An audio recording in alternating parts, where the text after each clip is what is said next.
Hi folks, I'm Mike from Minnesota. Welcome to my channel. Coming to you from Studio 1A in northern Minnesota at the doorstep of the Chippewa National Forest and on the Leech Lake Indian Reservation.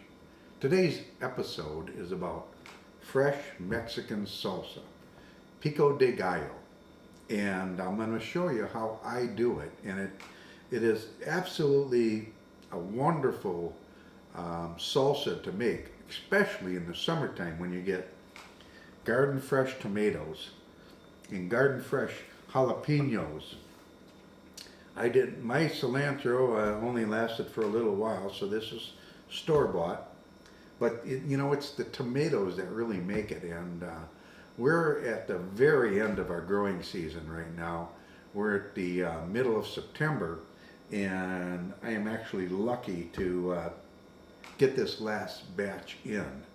So what I'm going to show you is how I put this together. One tip: cilantro and other herbs. What I do, I bring them home from the store, I wash them, I cut off the bottoms, I put them in a pint jar, a quart jar, whatever's necessary, cover it with a wrap from the store, and put it in the fridge. It'll last a long time. So basically,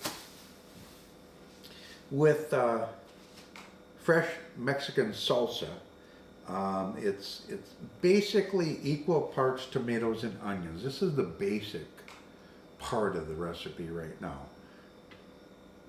Half tomatoes, half onions, cilantro to your liking, the amount of jalapenos to your liking, and salt. That's the basic recipe, but what I like to do, and it's hard to put a recipe together on this because it depends on the amount of tomatoes you're starting out with.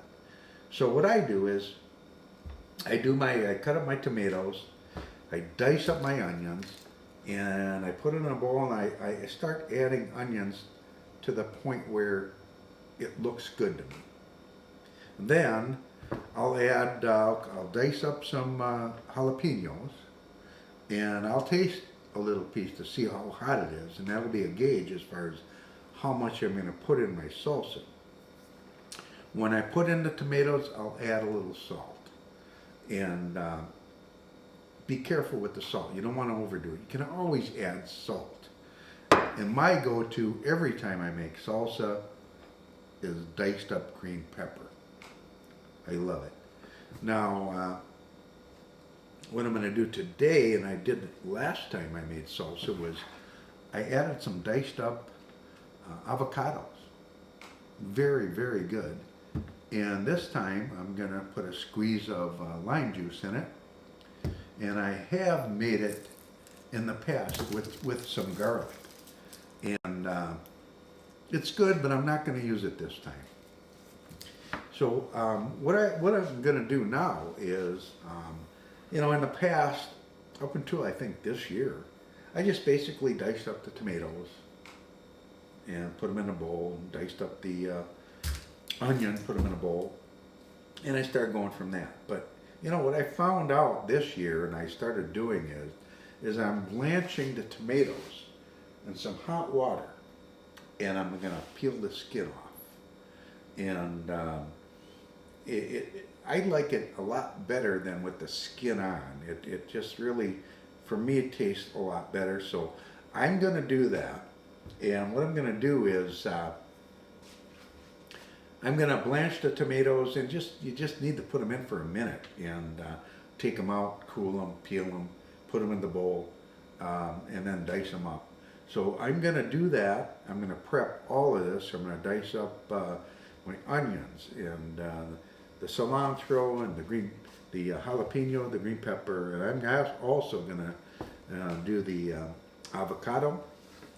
And when I do all of that, I am going to come back here and show you what we've got, and go from there. And I'm going to try to put this recipe together in the description of this video, but again, it all starts with the amount of tomatoes that you have. So we'll see you in a little bit.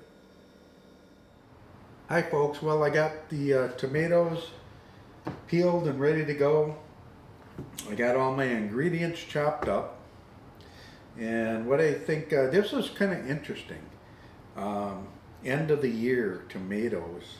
It isn't as chunky as it was earlier this year, but I think it's still going to be perfect. It's going to be beautiful.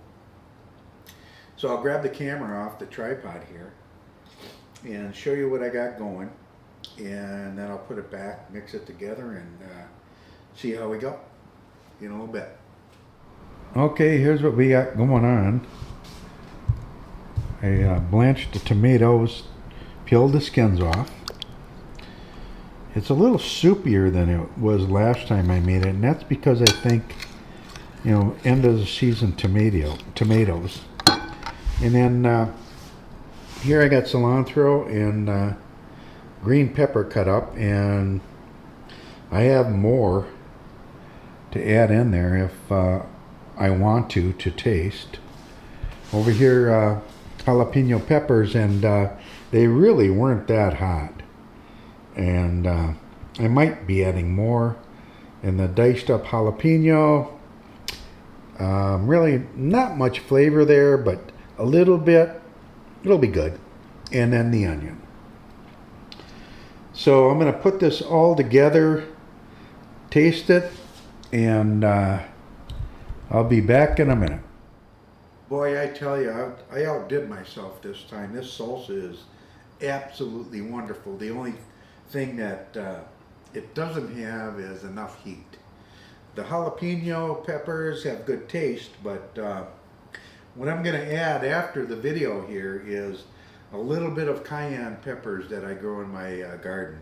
And when I chop this thing up, it's going to be itsy bitsy pizzas, and I'm going to be wearing gloves because this stuff is hot.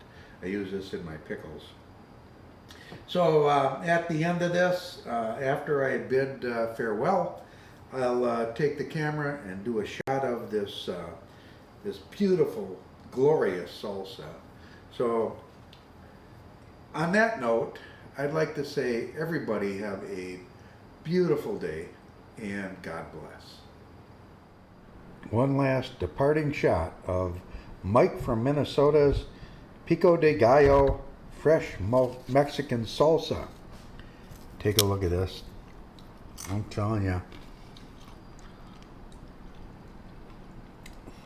that is some good stuff. Till next time, everybody have a wonderful day. God bless. Goodbye.